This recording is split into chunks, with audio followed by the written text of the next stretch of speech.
In this track, I will continue reading from Agatha Christie's novel, The Murder of Roger Ackroyd.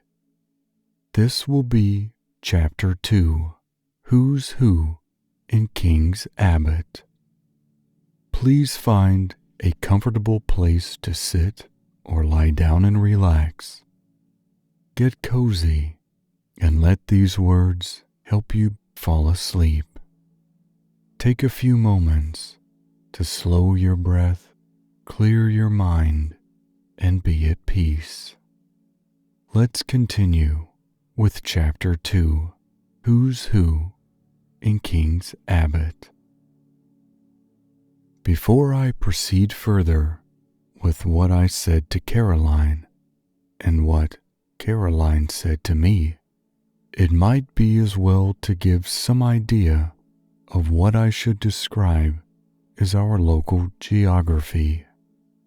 Our village, King's Abbot, is, I imagine, very much like any other village. Our big town is Cranchester, 9 miles away. We have a large railway station, a small post office, and 2 rival general stores. Able-bodied men are apt to leave the place early in life, but we are rich in unmarried ladies and retired military officers. Our hobbies and recreations can be summed up in the one word: gossip. There are only 2 houses of any importance in King's Abbot. One is King's Paddock, left to Mrs. Ferris by her late husband. The other, Fernley Park, is owned by Roger Ackroyd. Ackroyd has always interested me by being a man more impossibly like a country squire than any country squire could really be. He reminds me of the red-faced sportsman who always appeared early in the first act of an old-fashioned musical comedy, the setting being the village green. They usually sang a song about going up to London. Nowadays, we have reviews, and the country squire has died out of musical fashion. Of course, Ackroyd is not really a country squire. He is an immensely successful manufacturer of, I think, wagon wheels. He is a man of nearly 50 years of age, rubicund of a face and genial of manner. He is hand in glove with the vicar, subscribes liberally to parish funds, though rumor has it that he is extremely mean in the personal expenditure, encourages cricket matches, lads' clubs, and disabled soldiers' institutes.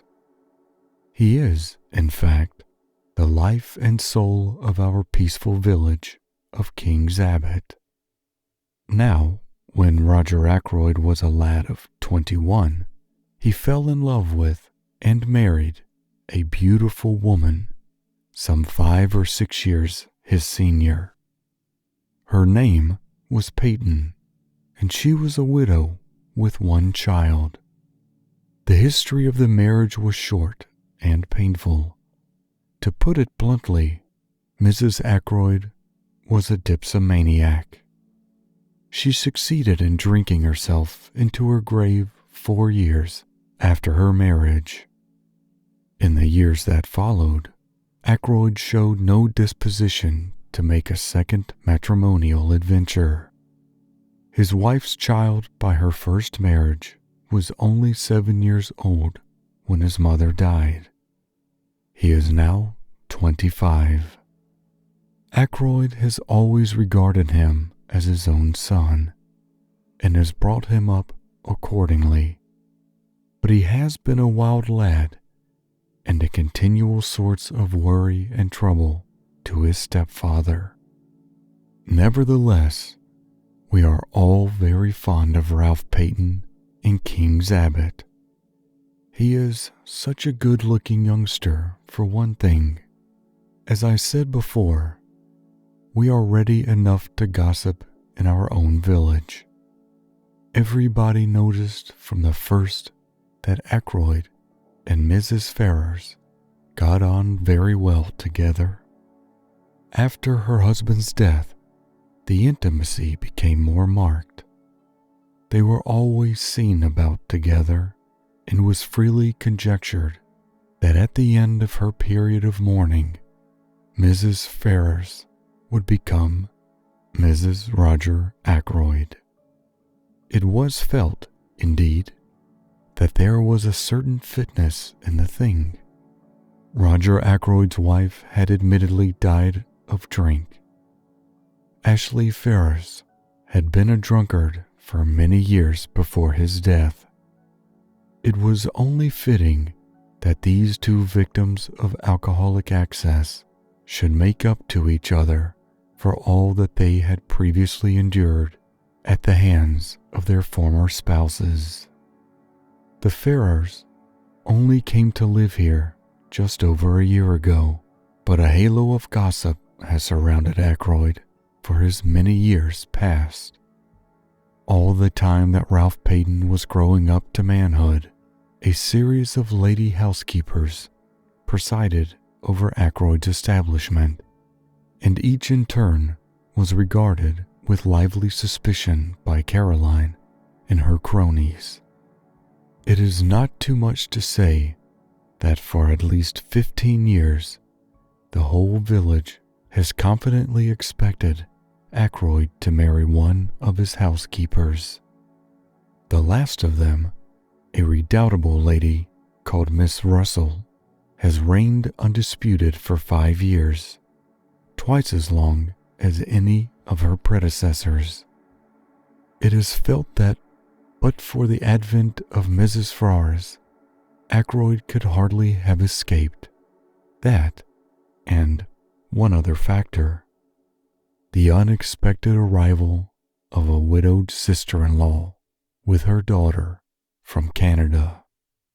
Mrs. Cecil Ackroyd, widow of Ackroyd's ne'er-do-well younger brother, has taken up her residence at Fernley Park, and has succeeded, according to Caroline, in putting Miss Russell in her proper place.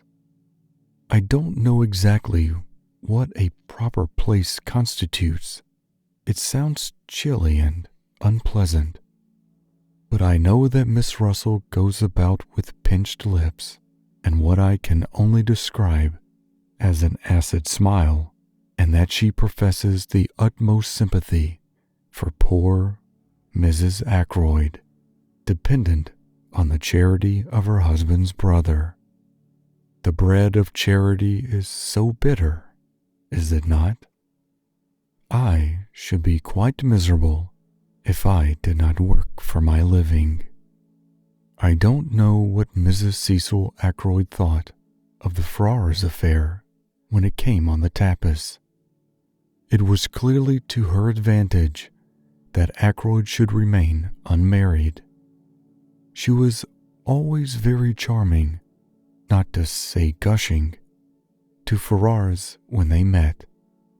Caroline says that proves less than nothing. Such have been our preoccupations in King's Abbot for the last few years. We have discussed Ackroyd and his affairs from every standpoint. Mrs. Ferrars has fitted into her place in the scheme. Now, there has been a rearrangement of the kaleidoscope. From a mild discussion of probable wedding presents, we have been jerked into the midst of tragedy. Revolving these and sundry other matters in my mind, I went mechanically on my round. I had no case of special interest to attend, which was, perhaps, as well, for my thoughts returned again and again to the mystery of Mrs. Ferrara's death. Had she taken her own life? Surely, if she had done so, she would have left some sort of word behind to say what she contemplated doing. Women, in my experience, if they once reached the determination to commit suicide, usually wish to reveal the state of mind that led to the fatal action. They covet the limelight. When had I last seen her? Not for over a week. Her manner then had been normal enough considering everything. Then I suddenly remembered that I had seen her, though not to speak to, only yesterday. She had been walking with Ralph Peyton, and I had been surprised because I had had no idea that he was likely to be in King's Abbot. I thought, indeed, that he had quarreled finally with his stepfather. Nothing had been seen of him down here for nearly 6 months. They had been walking along, side by side, their heads close together, and she had been talking very earnestly. I think I can safely say that it was at this moment that a foreboding of the future first swept over me. Nothing tangible as yet, but a vague premonition of the way things were setting. That earnest tete-a-tete between Ralph Peyton and Mrs. Ferrars the day before struck me disagreeably.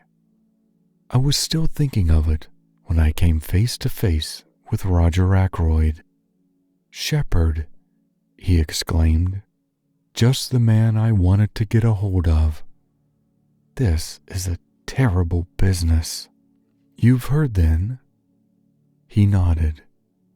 He had felt the blow keenly, I could see. His big red cheeks seemed to have fallen in, and he looked a positive wreck of his usual jolly, healthy self. "It's worse than you know," he said quietly. "Look here, Shepherd.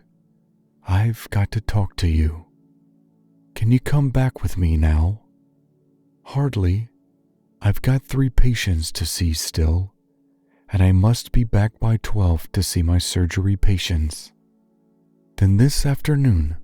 No, better still, dine tonight at 7:30? Will that suit you?" "Yes, I can manage that all right. What's wrong? Is it Ralph?" I hardly knew why I said that, except perhaps that it had so often been Ralph. Ackroyd stared blankly at me as though he hardly understood. I began to realize that there must be something very wrong indeed somewhere. I had never seen Ackroyd so upset before. "Ralph?" he said vaguely. "Oh, no, it's not Ralph. Ralph's in London. Damn, here's old Miss Gannett coming. I don't want to have to talk to her about this ghastly business. See you tonight, Shepherd. 7:30. I nodded, and he hurried away, leaving me wondering. Ralph? In London? But he had certainly been in King's Abbot the preceding afternoon. He must have gone back to town last night or early this morning. And yet, Ackroyd's manner had conveyed quite a different impression. He had spoken as though Ralph had not been near the place for months. I had no time to puzzle the matter out further. Miss Gannett was upon me, thirsting for information. Miss Gannett has all the characteristics of my sister Caroline, but she lacks the unerring aim in jumping to conclusions which lends a touch of greatness to Caroline's maneuvers. Miss Gannett was breathless and interrogatory. Wasn't it sad about poor dear Mrs. Ferraris? A lot of people were saying she had been a confirmed drug taker for years. So wicked the way people went about saying things. And yet, the worst of it was, there was usually a grain of truth somewhere in these wild statements. No smoke without fire. They were saying that too, that Mr. Ackroyd had found out about it and had broken off the engagement because there was an engagement. She, Miss Gannett, had proof positive of that. Of course, I must know all about it. Doctors always did, but they never tell. And all this with a sharp, beady eye on me to see how I reacted to these suggestions. Fortunately, long associations with Caroline has led me to preserve an impassive countenance and to be ready with small, non-committal remarks. On this occasion, I congratulated Miss Gannett on not joining an ill-natured gossip. Rather a neat counterattack, I thought. I left her in difficulties, and before she could pull herself together, I had passed on. I went home thoughtful to find several patients waiting for me in the surgery. I had dismissed the last of them, as I thought, and was just contemplating a few minutes in the garden before lunch, when I perceived one more patient waiting for me. She rose and came towards me as I stood somewhat surprised. I don't know why I should have been, except that there is a suggestion of cast iron about Miss Russell, and something that is above the ills of the flesh. Ackroyd's housekeeper is a tall woman, handsome but forbidding in appearance. She has a stern eye and lips that shut tightly, and I feel that if I were an under housemaid or a kitchen maid, I should run for my life whenever I heard her coming. "Good morning, Dr. Shepherd," said Miss Russell. "I should be much obliged if you would take a look at my knee." I took a look, but, to tell the truth, I was very little wiser when I had done so. Miss Russell's account of vague pains was so unconvincing that a woman of less integrity of character I should have suspected a trumped-up tale. It did cross my mind for one moment that Miss Russell might have deliberately invented this affection of the knee in order to pump me on the subject of Mrs. Ferraris's death. But I soon saw that there, at least, I had misjudged her. She made a brief reference to the tragedy, nothing more. She had certainly seemed disposed to linger and chat. "Well, thank you very much for this bottle of liniment, Doctor," she said at last. "Not that I believe it will do the least good." I didn't think it would either, but I protested in duty bound. After all, it couldn't do any harm, and one must stick up for the tools of one's trade. "I don't believe in all these drugs," said Miss Russell, her eyes sweeping over my array of bottles despairingly. "Drugs do a lot of harm. Look at the cocaine habit." "Well, as far as that goes, it's very prevalent in high society. I'm sure Miss Russell knows far more about high society than I do." I didn't attempt to argue with her. "Just tell me this, Doctor," said Miss Russell. "Suppose you are really a slave of the drug habit. Is there any cure?" One cannot answer a question like that offhand. I gave her a short lecture on the subject, and she listened with close attention. I still suspected her of seeking information about Mrs. Ferraris. "Now, For instance, I proceeded, but strangely enough, she didn't seem interested in the Veronal. Instead, she changed the subject and asked me if it was true that there were certain poisons so rare as to baffle detection. "Ah," I said, "you have been reading detective stories." She admitted that she had. "The essence of a detective story," I said, "is to have a rare poison, if possible something from South America that nobody has ever heard of, something that one obscure tribe of savages used to poison their arrows with. Death is instantaneous, and Western science is powerless to detect it." "That is the kind of thing you mean?" "Yes. Is there really such a thing?" I shook my head regretfully. "I'm afraid there isn't. There's Curer, of course." I told her a good deal about Curer, but she seemed to have lost interest once more. She asked me if I had any in my poison cupboard, and when I replied in the negative, I fancy I fell in her estimation. She said she must be getting back, and I saw her out at the surgery door just as the luncheon gong went. I should never have suspected Miss Russell of a fondness for detective stories. It pleases me very much to think of her stepping out of the housekeeper's room to rebuke a delinquent housemaid, and then returning to a comfortable perusal of the mystery of the seventh death, or something of the kind. This concludes Chapter 2, Who's Who in King's Abbot, from Agatha Christie's novel, The Murder of Roger Ackroyd.